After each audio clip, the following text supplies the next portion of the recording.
साथियों नमस्कार। स्वागत है आपका हिंदी व्याकरण की कक्षा में।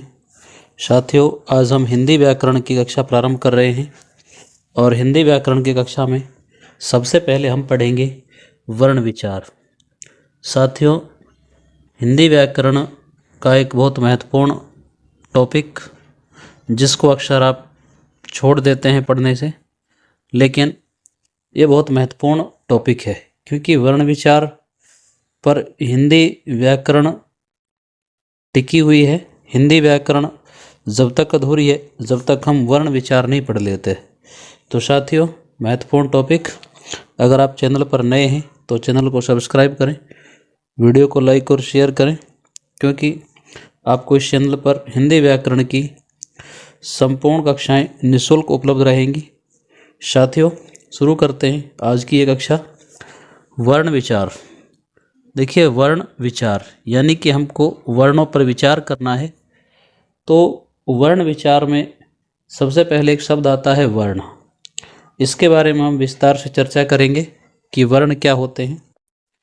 लेकिन वर्ण से पहले साथियों अपन को जो भाषा होती है भाषा को समझना होगा कि भाषा क्या है, क्योंकि वर्ण तभी हम समझ पाएंगे जब हम भाषा को समझ पाएंगे। तो देखिए भाषा क्या है, इसको अपन को सबसे पहले समझना है कि जो भाषा है वो क्या होती है। तो साथियों जैसा कि एक बहुत सामान्य सा शब्द है भाषा, लेकिन यदि हम व्याकरण के हिसाब से बात करें तो भाषा क्या है। भाषा हमारे जो विचार हैं यानी कि मनुष्य के विचारों की अभिव्यक्ति का माध्यम है। जो भाषा है वो क्या है, मनुष्य के विचारों की अभिव्यक्ति का माध्यम है। मतलब ये हुआ कि मनुष्य अपने विचारों की अभिव्यक्ति करता है, जिस माध्यम से करता है वो क्या है, भाषा है। तो हम अपने विचारों को दूसरों के सामने व्यक्त करते हैं और दूसरे के विचारों को समझते हैं, उनका अर्थ ग्रहण करते हैं। तो साथियों उस सब का माध्यम क्या होती है, भाषा कहते हैं। अर्थात मनुष्य जिस रूप में अपने विचारों को व्यक्त करता है उसे हम क्या कहते हैं, भाषा कहते हैं। और साथियों मनुष्य जो है वो अपने विचारों को मुख्य रूप से 3 प्रकार से व्यक्त कर सकता है। यानी हम जो भाषा है उस भाषा क्या है, मनुष्य के विचारों के अभिव्यक्ति का माध्यम।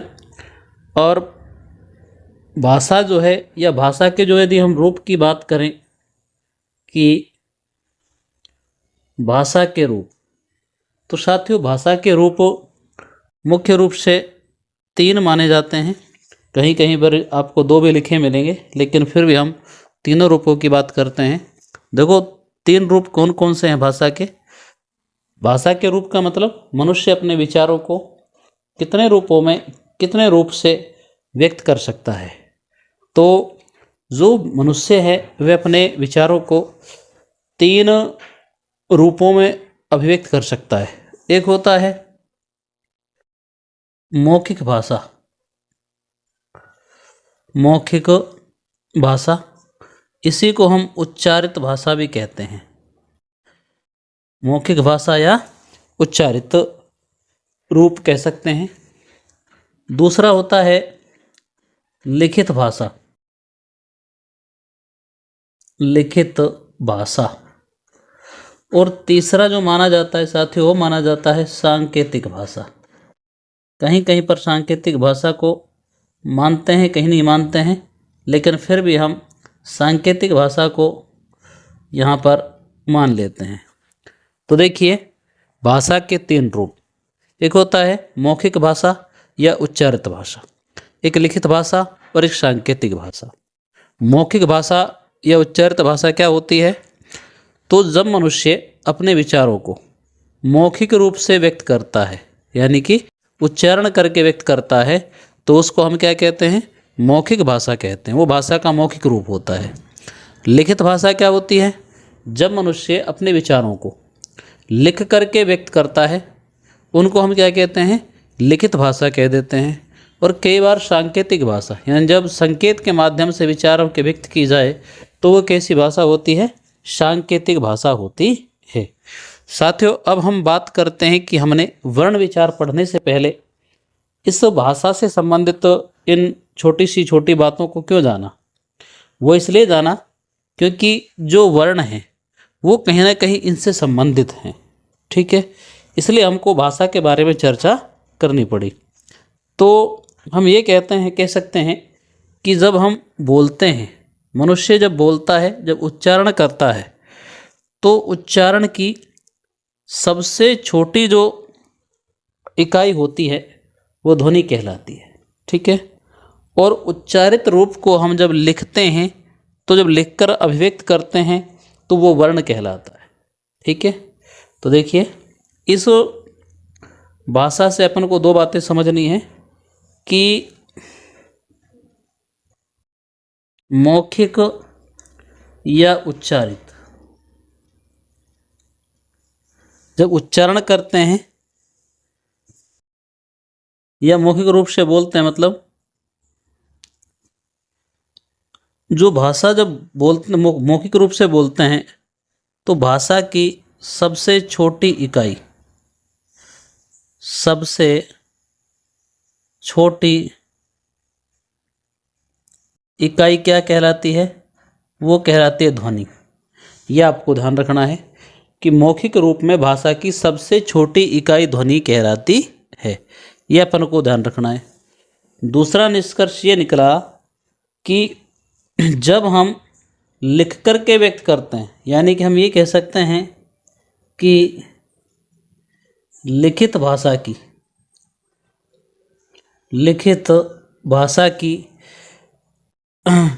सबसे छोटी इकाई, सबसे छोटी इकाई क्या कहलाती है? वर्ण कहलाती है। वो क्या कहलाती है? वर्ण कहलाती है। अब देखिए, अब हम यहाँ से अपने टॉपिक पर आते हैं, वर्ण विचार क्या है। तो वर्ण क्या है? लिखित भाषा की सबसे छोटी इकाई, उसको हम क्या कहते हैं? वर्ण कहते हैं। यानी कि जब मौखिक भाषा की सबसे छोटी इकाई तो ध्वनि होती है, यानी जब हम बोलते हैं तो सबसे छोटी इकाई को हम ध्वनि कहते हैं। लेकिन जब हम लिख कर के विचारों को व्यक्त करते हैं तो लिखित भाषा की सबसे छोटी इकाई जो होती है वो वर्ण कहलाती है। साथियों, जो वर्ण है, इस वर्ण पर अपन को विचार करना है। ठीक है, तो भाषा की ये क्या है? सबसे छोटी लिखित इकाई, यानी कि लिखित भाषा की सबसे छोटी इकाई। अब सबसे छोटी इकाई, लेकिन कैसी इकाई? जिसके सार्थक, यानी कि जिसके सार्थक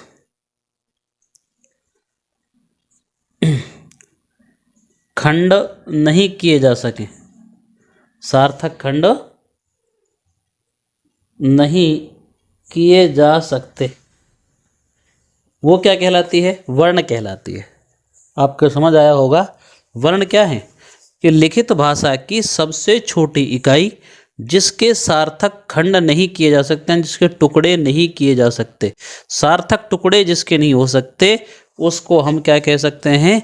वर्ण कह सकते हैं। तो साथियों, ये वर्ण की एक परिभाषा हम मान सकते हैं कि लिखित भाषा की सबसे छोटी इकाई जिसके सार्थक टुकड़े नहीं किए जा सकते, उनको हम क्या कहते हैं? वर्ण कहते हैं। और मौखिक भाषा या उच्चारित रूप में भाषा की सबसे छोटी इकाई क्या कहलाती है? ध्वनि कहलाती है। तो साथियों, यहाँ तक आपको समझ आया होगा। अभी हम वर्णों का केवल आपको परिचय दे रहे हैं। ठीक है, तो साथियों, अब हम आगे बढ़ते हैं।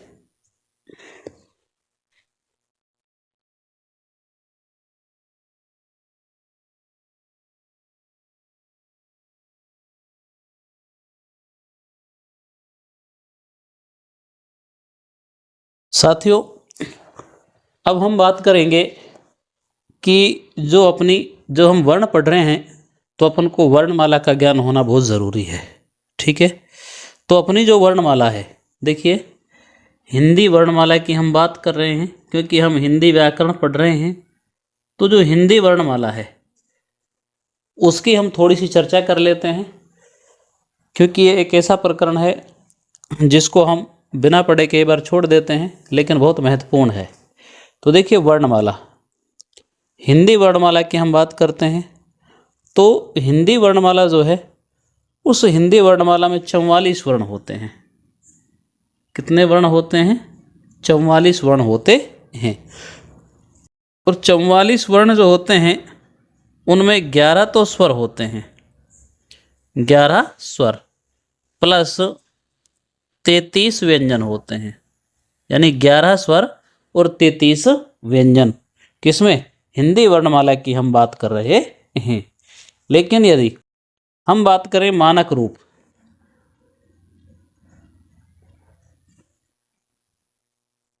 हिंदी का जो मानक रूप है यह देवनागरी लिपि के आधार पर या देवनागरी लिपि के आधार पर इसमें कुल 52 वर्ण माने जाते हैं। कितने वर्ण माने जाते हैं? 52 वर्ण माने जाते हैं। और इन 52 वर्णों में 13 स्वर माने जाते हैं।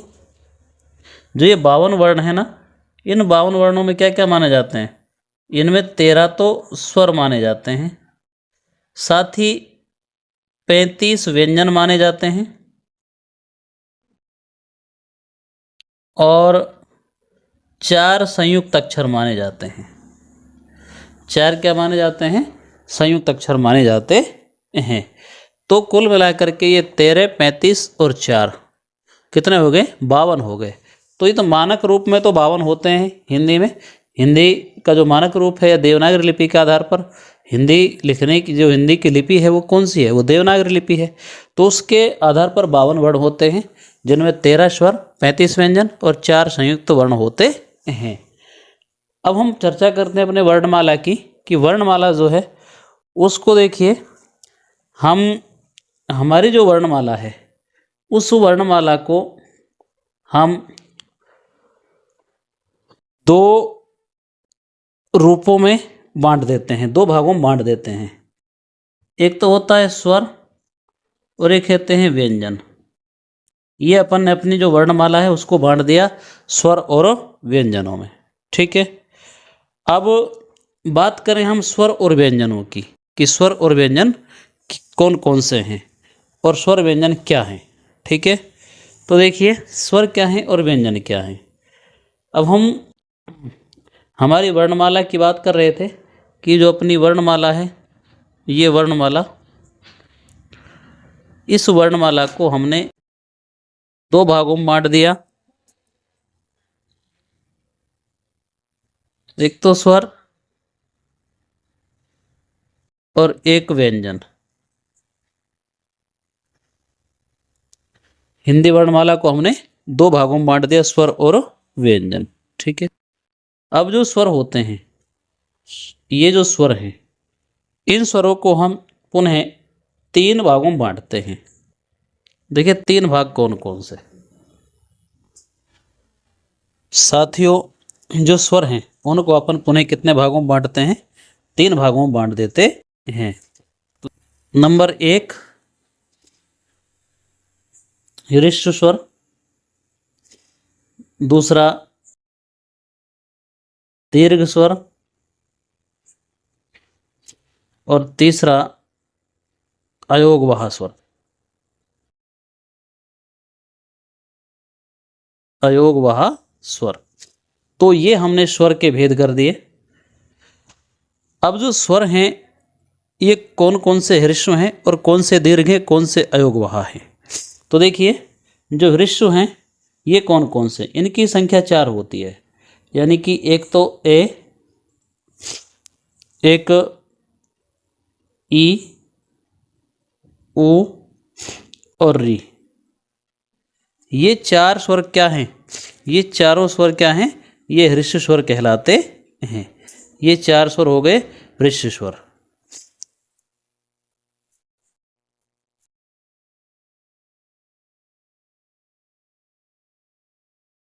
तो साथियों ये जो चारों स्वर हैं ये क्या हैं? ये ह्रस्व स्वर कहलाते हैं। अब हम बात करते हैं कि जो दीर्घ स्वर हैं वो कौन कौन से हैं। तो साथियों देखो, दीर्घ स्वर, यदि इनकी हम बात करें दीर्घ स्वरों की, तो इनकी संख्या 7 होती है। इनकी संख्या कितनी होती है? 7। एक आ, ई, ऊ और ए, आई, ओ, औ। तो साथियों ये दीर्घ स्वर होते हैं और दीर्घ स्वरों की संख्या कितनी होती है? 7। अयोग वाह की यदि हम बात करें तो जो अयोग वाह हैं वो 3 होते हैं, वो 2 होते हैं। वो कितने हैं? 2। एक तो अंग और एक एह। ये 2 क्या हैं? ये अयोग वाह स्वर कहलाते हैं। तो इस प्रकार से हमने स्वरों का क्या कर दिया? विभाजन कर दिया कि जो स्वर हैं उनको हमने 3 भागों में बांटा, ह्रस्व स्वर, दीर्घ स्वर और अयोग वाह स्वर। अब आप ये कहेंगे कि यहाँ पर 4 और 7 11 और 2 13 स्वर हो गए। तो साथियों हमने तो आपको पहले यहाँ पर 11 स्वर बताए, लेकिन साथियों आप ये भी देखो कि हिंदी का जो मानक रूप है उसमें 13 ही स्वर हैं। उसमें कितने स्वर हैं? 13 स्वर। उनमें ये जो अयोग वाह स्वर है उसकी भी गिनती की गई है। लेकिन अपन को यदि सामान्य रूप से पूछा जाए कि हिंदी में व्याकरण में या हिंदी वर्णमाला में कितने स्वर हैं, तो अपन क्या बताएंगे? 11 स्वर हैं। ठीक है, तो ये स्वरों का वर्गीकरण हुआ। अब साथियों हम बात कर लेते हैं व्यंजनों की। तो देखो व्यंजन कौन कौन से होते हैं। अब जो व्यंजन हैं उनकी यदि हम बात करें तो साथियों इसको समझना बहुत ढंग से, आप इतना सरल टॉपिक नहीं है जितना आप समझ रहे हैं। व्यंजन जो हैं, अब व्यंजनों की यदि हम बात करें तो देखो व्यंजन के हम भेद करते हैं, उनको कुछ भागों में बांटते हैं। नंबर 1 स्पर्श व्यंजन, ठीक है। नंबर 2 ऊष्म व्यंजन, ऊष्म व्यंजन। नंबर 3 अंतस्थ व्यंजन, अंतस्थ व्यंजन। और नंबर 4 की यदि हम बात करें तो संयुक्त व्यंजन, संयुक्त व्यंजन। इन 4 भागों को अपन को समझना है। देखिए स्पर्श व्यंजन कौन कौन से हैं। अब स्पर्श व्यंजन की यदि हम बात करें तो साथियों अपने जो 5 वर्ग हैं, ठीक है, के वर्ग, चे वर्ग, टे वर्ग, ते वर्ग और पे वर्ग, ये पांचों वर्ग स्पर्श व्यंजन के अंतर्गत आते हैं। यानी कि हम बात करें एक तो के वर्ग, चे वर्ग, टे वर्ग, ते वर्ग और पे वर्ग। देखिए साथियों जब हम वर्ग की बात कर रहे हैं तो वर्ग में इन पांचों वर्गों में 5-5 वर्ण होते हैं। कितने वर्ण होते हैं?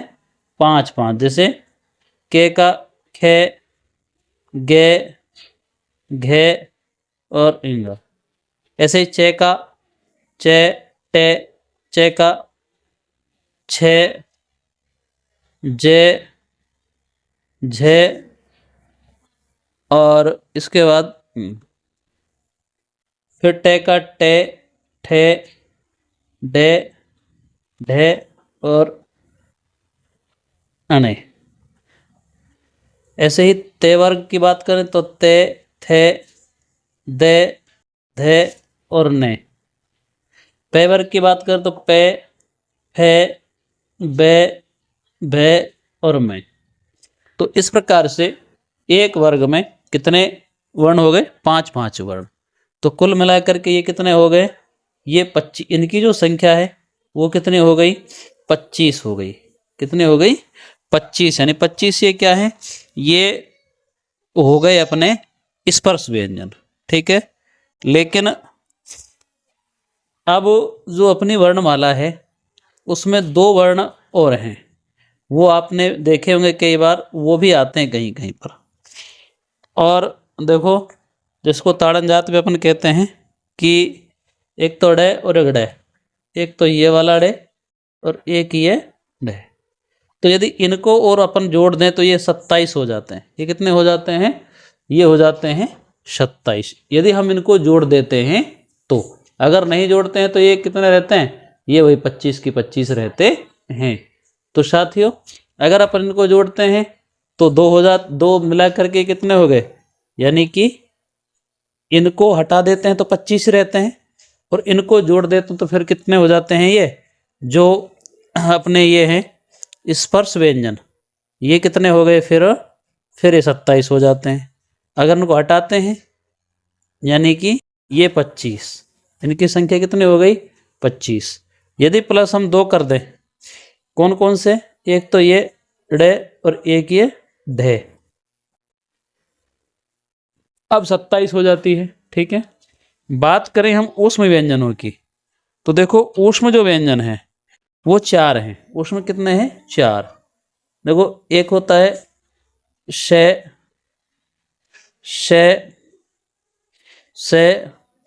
और है। ये चारों वर्ण जो हैं ये क्या कहलाते हैं, ये ऊष्म व्यंजन कहलाते हैं। अंतस्थ व्यंजन, अंतस्थ की बात करें हम तो अंतस्थ व्यंजनों में भी 4 वर्ण आते हैं, और ये होते हैं ये रे ले वे, ये रे ले और वे, इनको कहते हैं अंतस्थ व्यंजन, ये रे ले और वे। अब संयुक्त की बात करें तो साथियों संयुक्त भी 4 ही होते हैं। संयुक्त 4 कौन कौन से होते हैं, एक तो देखो अक्षत्रिय, त्रय, गे, और एक होता है श्रेय, ये वाला, ये होते हैं संयुक्त वर्ण। इनको हम क्या कहते हैं, संयुक्त वर्ण कहते हैं। तो देखो 4 ये हो गए, 4 ये हो गए, और 4 ये हो गए। अब हम आपको बताते हैं कि देखिए 25, 4 29 और 4 33, ये कितने हो गए 33 हो गए, और 11 ये हो गए 44। यानी कि जो सामान्य रूप में यदि हम बात करें तो इन्हीं की चर्चा की जाती है, यह आपको ध्यान रखना है। तो साथियों, वर्णमाला को अगर पुनः समझ लें कि जो वर्णमाला है उसको हम 2 भागों में बांटते हैं, स्वर और व्यंजन। ठीक है, स्वरों को हम 3 रूपों में बांटते हैं, 3 भागों में बांट दिया, ह्रस्व स्वर, दीर्घ स्वर और अयोगवाह स्वर। ह्रस्व स्वर जो हैं वो 4 होते हैं, ए, ई, उ और री। ऐसे दीर्घ स्वर जो होते हैं वो संख्या में 7 होते हैं, आ, ई, उ, ए, ऐ, ओ, औ, ये 7 हो गए। अयोगवाह की भी यदि बात करें तो ये 2 होते हैं, अंग और अह। ऐसे ही व्यंजन जो हैं उनका हम वर्गीकरण करें तो उनको हम 4 भागों में बांटते हैं। एक स्पर्श, अब स्पर्श में कौन से हो गए, 5 वर्ग अपने। ठीक है, यानी कै, चे, टे, ते और पे, ये 5 वर्ग जो हैं ये 5 वर्ग स्पर्श व्यंजन में आते हैं। तो इन 5 वर्गों में 5-5 वर्ण होते हैं, वो पाँचों के किसमें आते हैं, स्पर्श व्यंजन में आते हैं। ऊष्म व्यंजन की बात करें हम तो 4 वर्ण होते हैं, श, से और है, ये 4 वर्ण ऊष्म व्यंजन में आते हैं। ऐसे ही अंतस्थ व्यंजन की बात करें तो ये, रे, ले और व, ये क्या है, ये अंतस्थ होते हैं। यदि संयुक्त की बात करें हम तो क्ष, त्रय, गे और श्रय, ये क्या होते हैं, ये संयुक्त होते हैं। तो इस प्रकार से ये वर्णमाला का हमने क्या कर दिया, वर्गीकरण कर दिया। साथियों, हम सभी ह्रस्व स्वर, दीर्घ स्वर, इन सब को अभी विस्तार से पढ़ने वाले हैं। अभी हमने केवल ये वर्णमाला का वर्गीकरण किया है। ठीक है, तो देखिए अब हम आगे बढ़ते हैं। साथियों, हमने वर्णमाला के बारे में चर्चा की विस्तार से। अब हम बात करते हैं स्वर और व्यंजन होते क्या हैं। तो देखिए साथियों, सबसे पहले हम बात करेंगे स्वरों की कि स्वर क्या है। तो जो स्वर हैं यानी कि वे वर्ण जिनके उच्चारण में किसी अन्य वर्ण की सहायता नहीं ली जाती। देखिए कुछ बातें अपन ध्यान रखनी है। स्वर क्या होते हैं, यानी कि वे वर्ण जिनके उच्चारण में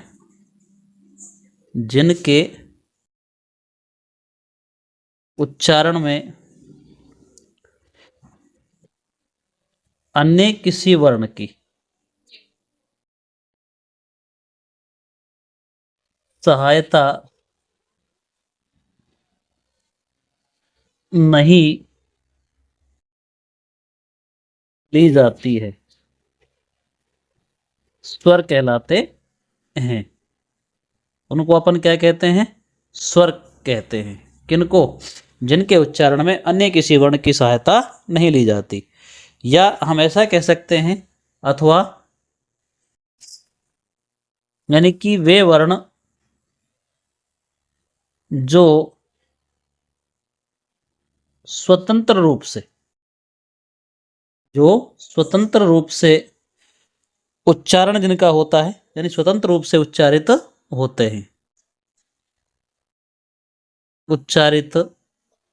होते हैं, उन्हें क्या कहते हैं, उन्हें स्वर कहते हैं। ये दोनों बातें आपको ध्यान रखनी है कि स्वर क्या है। और तो साथियों, यदि हम बात करें कि स्वरों की संख्या, अभी हमने आपको बताया कि स्वरों की संख्या कितनी है, 11 होती है। और जो 11 हैं वो कौन कौन से हैं, यदि हम बात करें कि जो 11 स्वर हैं वो 11 स्वर कौन कौन से हैं, देखो ए, आ, ई,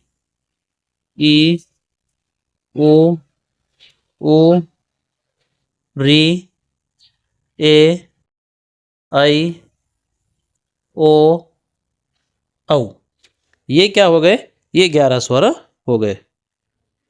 साथियों यहाँ हम आपको बात बता दें कि मात्रा, इनको मात्रा कहते हैं। मात्रा क्या है, यदि बात करें मात्रा की, तो मात्रा क्या होती है, मात्रा होती है कि वर्णों के उच्चारण में जो लगने वाला समय है उसको क्या कहते हैं अपन, मात्रा।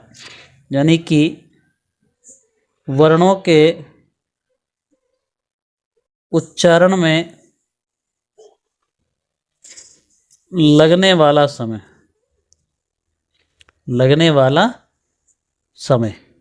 क्या कहलाता है, वो कहलाता है मात्रा। ठीक है, तो ये तो मात्रा और स्वरों की बात हुई। अभी हम सामान्य इनके भेद पढ़ रहे हैं, ठीक है। लेकिन साथियों हमें इनको विस्तार से पढ़ना है, क्योंकि जब हम कंपटीशन में जाते हैं, प्रतियोगी परीक्षा में बैठते हैं, तो वहाँ पर जो प्रश्न होते हैं वो केवल इन ह्रस्व दीर्घ या अयोग भाव से ही संबंधित नहीं होते हैं, यहाँ तक कि सीमित नहीं रहते हैं, बल्कि उनका जो परीक्षा में पूछने का जो तरीका है वो बहुत विस्तारित होता है। ठीक है, तो इसी प्रकार से हमको पढ़ना है कि हमारा कोई भी सवाल गलत नहीं होना चाहिए। तो साथियों हमने जो मात्राओं के आधार पर पढ़ा, या मात्रा में इनके उच्चारण में लगने वाले समय की यदि हम बात करें, तो उनके हिसाब से जो स्वर होते हैं वो उनके 3 ही भेद होते हैं। यानी मात्रा काल के आधार पर बात करें, यानी मात्रा काल के आधार पर, मात्रा काल के आधार पर यदि बात करते हैं हम, तो फिर स्वरों के कितने भेद होते हैं, स्वर 3 ही प्रकार के होते हैं। ठीक है, तो 3 प्रकार के कौन कौन से होते हैं, देखो एक होता है हृस्य स्वर, हृस्य स्वर जो होता है उसको हम लघु स्वर भी कहते हैं। क्या कहते हैं, लघु स्वर भी कहते हैं। साथियों हृस्य स्वर को क्या कहते हैं, लघु स्वर भी कहते हैं। तो जो हृस्य स्वर या लघु स्वर हैं उनकी संख्या साथियों 4 होती है, ए, ई, उ और री।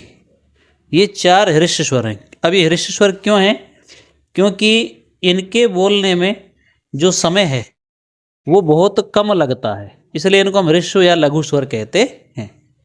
यदि हम बात करें दीर्घ स्वरों की, जो दूसरा भेद है वो कौन सा है, वो होता है दीर्घ स्वर, ठीक है। और दीर्घ को ही हम गुरु भी कहते हैं, गुरु स्वर, दीर्घ स्वर या गुरु स्वर। तो देखो दीर्घ यानी बड़ा, गुरु माने बड़ा, ठीक है। तो इनकी संख्या कितनी होती है? इनकी संख्या होती है 7। अब ये दीर्घ क्यों कहलाते हैं? क्योंकि इनके बोलने में लघु स्वर से दुगना समय लगता है कम से। तो इनकी संख्या होती है 7। आ, ई, ए, उ, ए, आई, ओ, औ। ये 7 होते हैं दीर्घ स्वर या गुरु स्वर को हम कह सकते हैं। क्योंकि देखिए ह्रस्व स्वर में बोलने में, उच्चारण करने में बहुत कम समय लगता है, इसलिए उनको लघु स्वर कहा जाता है। तो दीर्घ स्वर या गुरु स्वर, उनके बोलने में लघु स्वर से कम दुगना समय लगता है, इसलिए उनको हम दीर्घ या गुरु स्वर कहते हैं। एक होता है प्लुत स्वर, प्लुत स्वर। अब प्लुत स्वर कौन से होते हैं? यानी कि जिनके उच्चारण में इनसे कम से कम 3 गुना समय लगता है। जो लघु स्वर हैं या ह्रस्व स्वर हैं, उनसे दोगुना समय तो दीर्घ स्वर में लगता है बोल उच्चारण करने में, लेकिन उनसे अगर 3 गुना समय लगे तो फिर वो क्या कहलाते हैं? वो प्लुत स्वर कहलाते हैं। और प्लुत स्वर में आता है साथियों, जैसे हम कहते हैं ओम, ये इसको हम क्या कहते हैं? ओम कहते हैं। तो जो ओम है ये प्लुत स्वर में आता है। ये आपको ध्यान रखना, अकेला ही है जो प्लुत स्वर में आता है, ये ओम। अब ये प्लुत स्वर क्यों है? क्योंकि इसके उच्चारण करने में इनसे 3 गुना समय लगता है। तो साथियों ये हुआ मात्रा काल के आधार पर स्वरों का वर्गीकरण। यानी स्वरों का वर्गीकरण हम किसके आधार पर कर रहे हैं? मात्रा काल के आधार पर कर रहे हैं। तो मात्रा काल के आधार पर स्वर कितने प्रकार के हो गए? 3 प्रकार के हो गए, ह्रस्व स्वर, दीर्घ स्वर और प्लुत स्वर।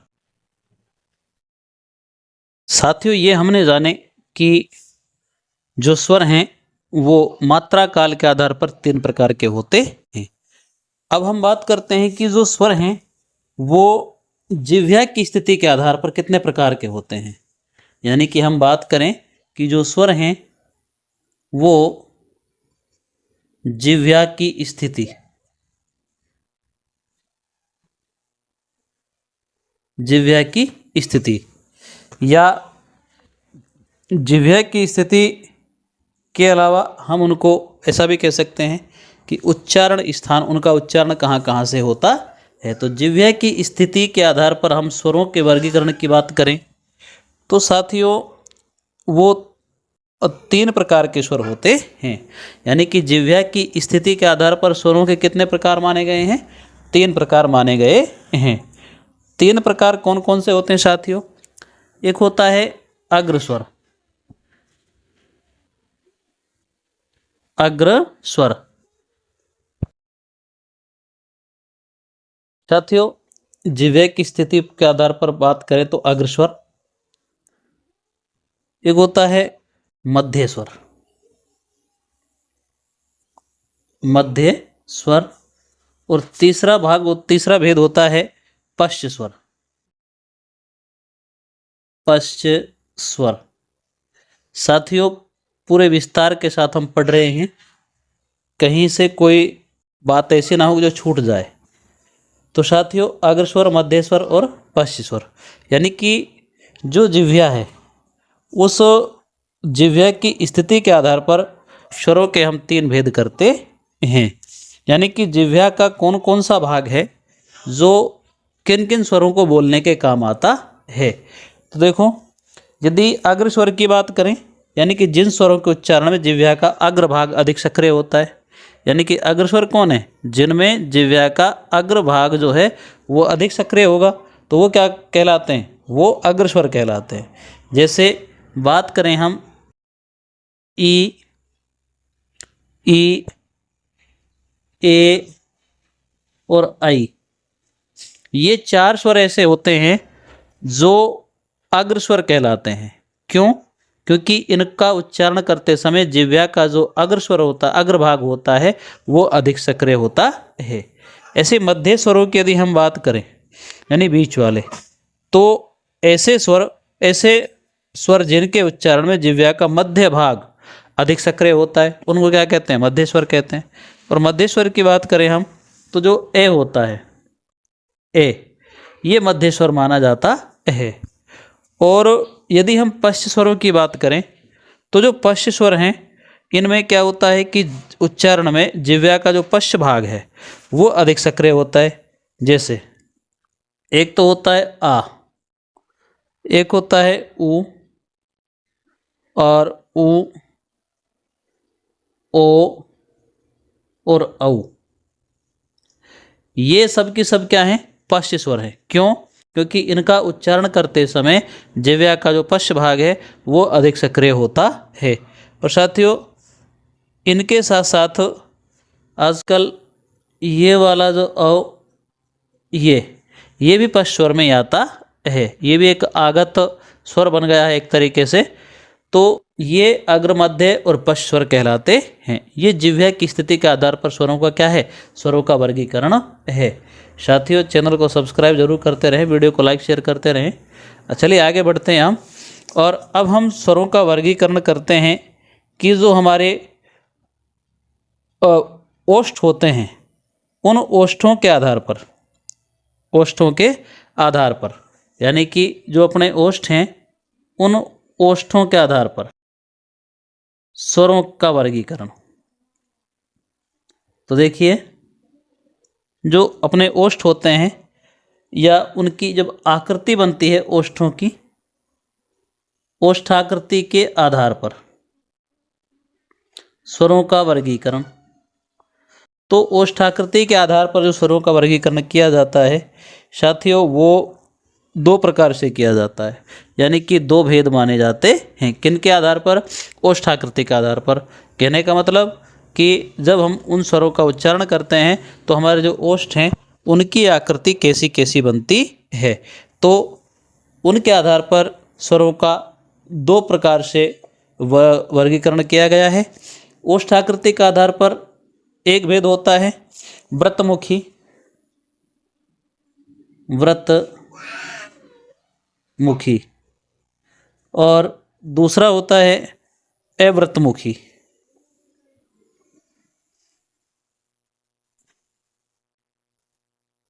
अव्रतमुखी यानी कि व्रतमुखी और अव्रतमुखी ये होता है ओष्ठाकृति के आधार पर। अब व्रतमुखी का मतलब क्या होता है? व्रतमुखी का मतलब यह होता है कि जिन स्वरों के उच्चारण में जो हमारे होठ होते हैं उनकी आकृति जो होती है वो गोलाकार हो जाती है। कैसी हो जाती है? गोलाकार हो जाती है। अब व्रत कैसा होता है? गोला होता है व्रत। तो ऐसे ही हमारे ओठों की आकृति जो है जब वो गोलाकार हो जाए तो वो व्रतमुखी स्वर कहलाते हैं। और व्रतमुखी जो स्वर होते हैं वो कौन कौन से होते हैं? वो चार होते हैं। एक तो ऊ, ओ, औ। अब साथियों आप इनको जब बोलकर देखोगे, इनका उच्चारण करके देखोगे तो हमारे जो ओष्ठ हैं उनकी आकृति कैसी होगी? व्रतमुखी हो जाएगी या वृत्ताकार हो जाती है। ऐसे ही अव्रतमुखी की यदि हम बात करें तो अब जो बाकी के स्वर बच गए, जैसे ए, आ, ई, ए और आई, ये स्वर कैसे होते हैं? अव्रतमुखी। यानी कि इनकी जब उच्चारण हम करते हैं तो हमारे होठों की जो आकृति है वो वृत्ताकार नहीं होती है, इसलिए इनको कैसे कहते हैं? अव्रतमुखी स्वर कहते हैं। तो साथियों ये ओष्ठ आकृति के आधार पर स्वरों का दो भागों में वर्गीकरण हमने कर दिया कि ओष्ठ आकृति के आधार पर जो स्वर होते हैं वो दो प्रकार के होते हैं। अब साथियों हम बात करते हैं कि जो हमारे मुख की आकृति है उस मुख की आकृति के आधार पर, यानी कि हमारा जो मुख है स्वरों के उच्चारण में कितना खुलता है उसके आधार पर यदि हम बात करें तो देखिए कि जो हमारा मुख है वो स्वरों का उच्चारण करने में कितना खुलता है, यानी मुखाकृति के आधार पर। मुखाकृति के आधार पर यदि स्वरों का वर्गीकरण हम करें तो मुखाकृति के आधार पर स्वरों को हम 3 भागों में बांट सकते हैं। तो देखिए, या 3 में 4 भागों में हम बांट सकते हैं। तो मुखाकृति के आधार पर अपन को 4 भागों में स्वरों का वर्गीकरण करना है। अब 4 भाग कौन कौन से, देखो 4 भेद कौन कौन से हैं। एक है संवृत स्वर, नंबर 1 संवृत स्वर, नंबर 2 अर्ध संवृत स्वर, अर्ध संवृत स्वर, नंबर 3 विवृत स्वर, विवृत स्वर, और नंबर 4 अर्धविवृत स्वर, अर्ध विवृत स्वर। तो इस प्रकार से अपन मुखाकृति के आधार पर स्वरों के 4 भेद करते हैं। एक संवृत स्वर, अर्ध संवृत स्वर, विवृत स्वर और अर्धविवृत स्वर। तो देखिए, जो संवृत स्वर होते हैं उन संवृत स्वरों का उच्चारण करने में जो मुख होता है वो कम खुलता है। यानी कि जो संवृत स्वर हैं इनके उच्चारण में जो अपना मुख है वो कैसा खुलता है, कम खुलता है। यानी कि जैसे ई उ ऊ, ई उ ऊ। अब आप इनका उच्चारण करके देखिए साथियों, साथ साथ प्रैक्टिकल भी कर लीजिए। जब इन स्वरों का उच्चारण अपन करते हैं तो हमारा जो मुख होता है वो कैसा खुलता है, कम खुलता है।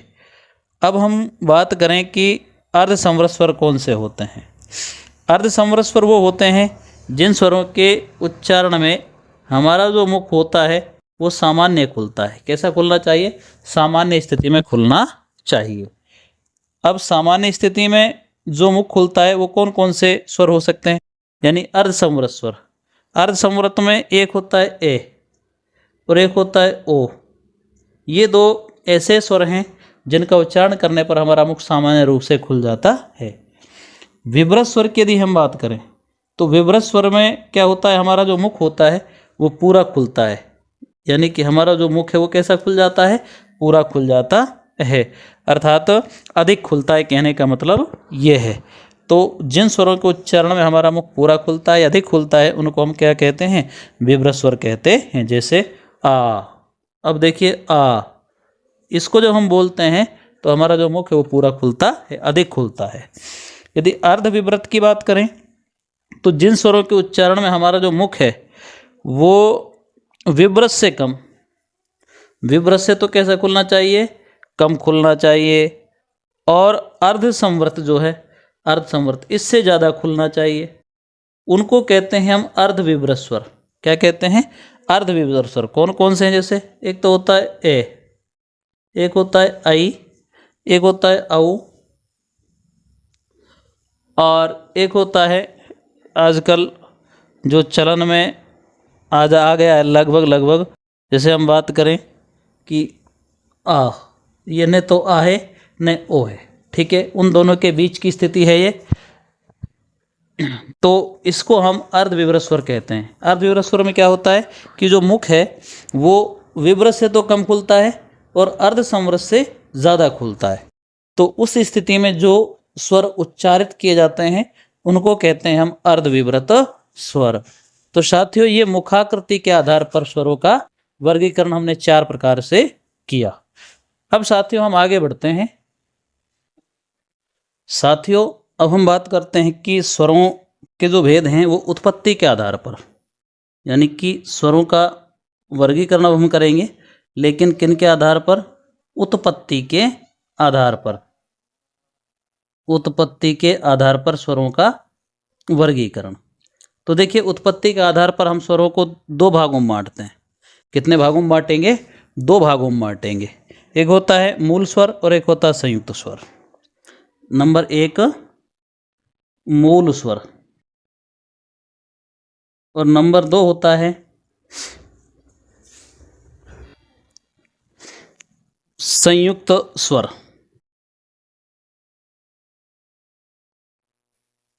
यानी कि उत्पत्ति के आधार पर स्वर दो प्रकार के होते हैं, मूल स्वर और संयुक्त स्वर।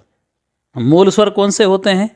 तो देखिए, मूल स्वरों की बात करें, यानी जिन स्वरों की उत्पत्ति किन्हीं दूसरे स्वरों से नहीं होती, वे मूल स्वर कहलाते हैं। यानी कि ऐसे स्वर जिनकी उत्पत्ति किन्हीं दूसरे स्वरों से नहीं होती है, उनको हम क्या कहते हैं? मूल स्वर कहते हैं। यानी कि अपने आप में स्वतंत्र होते हैं। तो ऐसे चार हैं।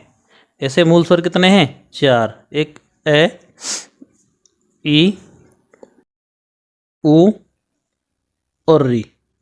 ये चार मूल स्वर कहलाते हैं। इनको हम ऋस्व या लघु स्वर भी कहते हैं। ठीक है। संयुक्त स्वरों की बात करें तो ऐसे स्वर जिनकी उत्पत्ति मूल स्वरों के संयोग से होती है। यानी संयुक्त स्वर कौन से होते हैं? जिनकी उत्पत्ति इन मूल स्वरों के संयोग से होती है, उनको हम क्या कहते हैं? संयुक्त स्वर कहते हैं। जैसे आ, ई, उ, ए, आई, ओ, औ। ये सारे के सारे क्या हैं? ये संयुक्त स्वर हैं, क्योंकि इनकी उत्पत्ति कहीं ना कहीं मूल स्वरों के संयोग से होती है।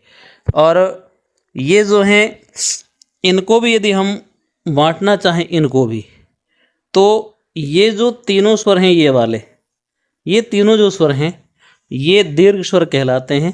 ये क्या कहला दिए? ये भी दीर्घ हैं। और ये जो हैं, इनको यदि हम बात करें तो ये संधि स्वर हैं देखा जाए तो। अब संधि स्वर ये क्यों हैं? क्योंकि ये भी कहीं ना कहीं एक दूसरे से की संधि होने से बना है। ठीक है। तो ये देखो, ये तो दीर्घ किसके हैं? ये इसका दीर्घ है, ये इसका दीर्घ है, ये इसका दीर्घ है। ठीक है। तो ये इसका दीर्घ। अब ये जो हैं, ये क्या है? ये संधि स्वर हैं। ये क्या है? चारों के चारों ये संधि स्वर कहलाते हैं। तो ये उत्पत्ति के आधार पर दो भेद स्वरों के। साथियों, बात करें अब, एक भेद और होता है उच्चारण कि उच्चारण के आधार पर, यदि हम बात करें कि उच्चारण के आधार पर स्वरों का वर्गीकरण, उच्चारण के आधार पर। अब देखिए, उच्चारण के आधार पर स्वरों का जो वर्गीकरण है वो दो प्रकार से होता है। यानी कि उच्चारण के आधार पर दो प्रकार के स्वर होते हैं। नंबर एक, अनुनासिक स्वर।